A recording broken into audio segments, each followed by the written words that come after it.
વિદ્યાર્થી મિત્રો, બીજો જે આપણા બંધારણની અંદર હક આપવામાં આવ્યો છે એ છે સાંસ્કૃતિક અને શૈક્ષણિક હક.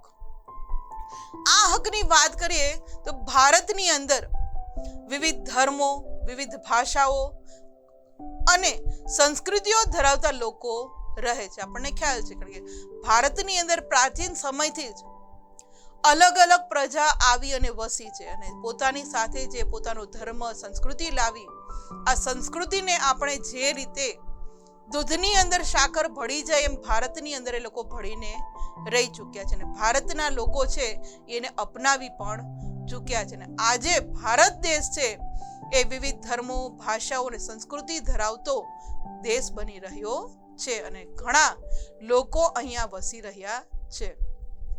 ભારતના પ્રદેશોની વાત કરીએ તો ભારતના પ્રદેશોમાં રહેતા લોકોને પોતાની આગવી ભાષા, લિપિ, સંસ્કૃતિની ઓળખ અને તેના આધારે રચાયેલા વર્ગ સમૂહોને જાળવી રાખવાનો પણ અધિકાર છે. આપણા ભારત દેશની અંદર આપણા પ્રદેશની વાત કરીએ તો ગુજરાતની અંદર વધારે પડતા ગુજરાતી લોકો રહે છે. તો આપણા આખા ગુજરાતની અંદર ગુજરાતી ભાષા બોલાય છે, આપણી લિપિ ગુજરાતી છે, આપણી સંસ્કૃતિ, આપણા ઉત્સવો આપણે જાળવી રાખ્યા છે, આપણા જે ઉત્સવો ગરબાથી આપણે ઓળખાય છે ઉત્સવોને આપણે જાળવી રાખ્યા છે, આપણા જે સમૂહ છે એને જાળવી રાખીએ છીએ. એવી જ રીતે આપણે મહારાષ્ટ્રની વાત કરીએ તો ત્યાં મરાઠી ભાષા વધુ બોલનારા લોકો છે, એ લોકો એની સંસ્કૃતિ જાળવીને બેઠા છે. દક્ષિણ ભારતની અંદર જઈએ તો ત્યાંની ભાષા પણ મલયાલમ, કન્નડ, તેલુગુ છે.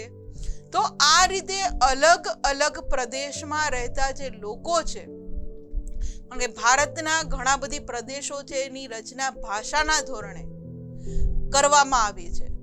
તો આ પ્રદેશમાં રહેતા લોકો છે પોતાની ભાષા, લિપિ, સંસ્કૃતિને એ પોતે જાળવી રાખવાનો, પોતાની સંસ્કૃતિને આગળ ધપાવવાનો, વિકાસ કરવાનો અધિકાર પણ આ આપણા અધિકાર ક્ષેત્રની અંદર મૂકવામાં આવ્યો છે.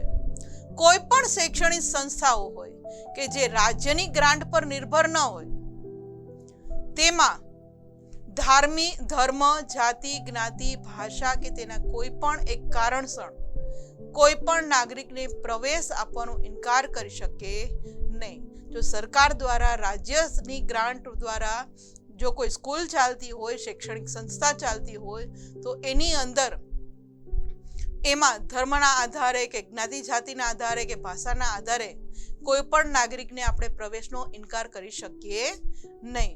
એવું ન થાય કે ભાઈ સરકાર તરફથી આજે સ્કૂલ ચાલે છે એમાં હિન્દુ ના છોકરા ભણશે, મુસ્લિમ સમાજના નહીં ભણી શકે કે આ સમાજના નહીં ભણી શકે.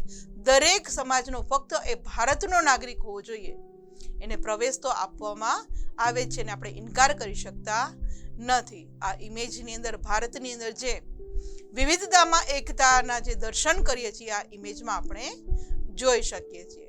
ત્યારબાદ વાત કરીએ વિદ્યાર્થી મિત્રો તો કોઈ પણ ઉમેદવાર જ્યારે ચૂંટણી થાય છે ભારતની અંદર, ત્યારે કોઈ પણ ઉમેદવાર ધર્મ કે જાતિ કે ભાષાના ધોરણે પોતાને મત આપવાની અપીલ કરે તો તે લોક પ્રતિનિધિત્વ ધારાની કલમ 123(3) હેઠળ ગેરરીતિ ગણાય છે. કે કોઈ ઉમેદવાર છે એમ કે ભાઈ હું છું એ આ ધર્મ પાડું છું ને એ ધર્મના લોકોને વધારે આમ ઇન્ક્રીઝ કરે કે તમે મને મત આપજો, મને મત આપજો, તો આ જે આવી અપીલ કરે છે તો એ લોક પ્રતિનિધિત્વ ધરાવતી જે કલમ છે આપણી 123(3) હેઠળ એ ગેરરીતિ ગણાય છે અને એને ચૂંટણીમાંથી ગેરલાયક ઉમેદવાર જાહેર કરાય છે. કે કોઈ પણ ધર્મના નામે કોઈ વ્યક્તિ છે એ પોતે મત માંગી શકે નહીં.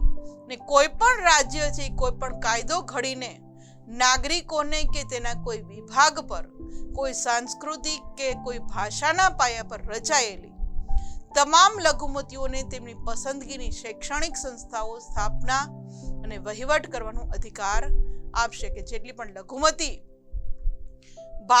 લઘુમતી ધરાવતી જે ભાષાઓ છે એ વ્યક્તિઓ જે પોતાના ભાષાના વિકાસ માટે પોતાની શૈક્ષણિક સંસ્થા સ્થાપી શકે અને એનો વહીવટ પણ કરી શકે. જે રીતે મુસ્લિમ સમાજની અંદર મદ્રેસા ચાલે છે, જૈન લોકોની અંદર જિનાલયની અંદર ત્યાં જૈન ધર્મનું શિક્ષણ આપવામાં આવે છે તો એ આપી શકે છે.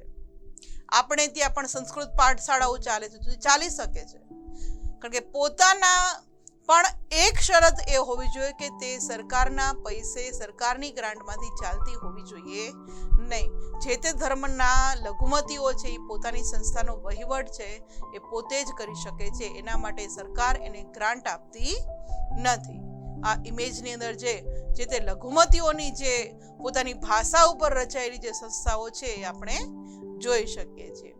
ત્યારબાદ વાત કરીએ વિદ્યાર્થી મિત્રો, તો રાજ્ય છે એ કોઈ પણ ધર્મ કે ભાષા પર રચાયેલી લઘુમતી સંસ્થાઓને રાજ્ય નીતિમાંથી, મેં હમણાં જ વાત કરી, રાજ્ય નીતિ મીન્સ જાહેર ભંડોળમાંથી અપાતી શૈક્ષણિક સહાય કે શૈક્ષણિક શિષ્યવૃત્તિઓ જેવા લાભોમાં માત્ર એ કારણોસર ભેદભાવ કરી શકે નહીં. આ ઇમેજની અંદર જે શિષ્યવૃત્તિઓ પૂરી પાડવામાં આવે છે આપણે જોઈ શકીએ છીએ. ત્યારબાદ વાત કરીએ તો લઘુમતી સંસ્થાઓની મિલકતનું ફરજિયાત સંપાદન કે પોતાના હસ્તક લેવા જ્યારે રાજ્ય ઈચ્છે તો જરૂરી વળતર આપીને એ કરી શકે છે. અને આમ શૈક્ષણિક સંસ્થાઓના સંદર્ભે મહત્વપૂર્ણ જોગવાઈઓ આપણા બંધારણની અંદર કરવામાં આવી છે. જે આ ઇમેજની અંદર આપણે જોઈ શકીએ, જ્યારે સરકારને એવું લાગે કે એની મિલકત છે એને જરૂર છે, ત્યારે આ લઘુમતી સંસ્થાઓની જે મિલકત છે એ ફરજિયાત સંપાદન કે પોતાના હસ્તક, સરકારને એવું લાગે તો એને વળતર આપીને સરકાર હસ્તગત કરી શકે છે. જે આ ઇમેજની અંદર આપણે જે અલગ અલગ સંસ્થાઓ દ્વારા જે શિક્ષણ અપાય છે એ જોઈ શકીએ છીએ.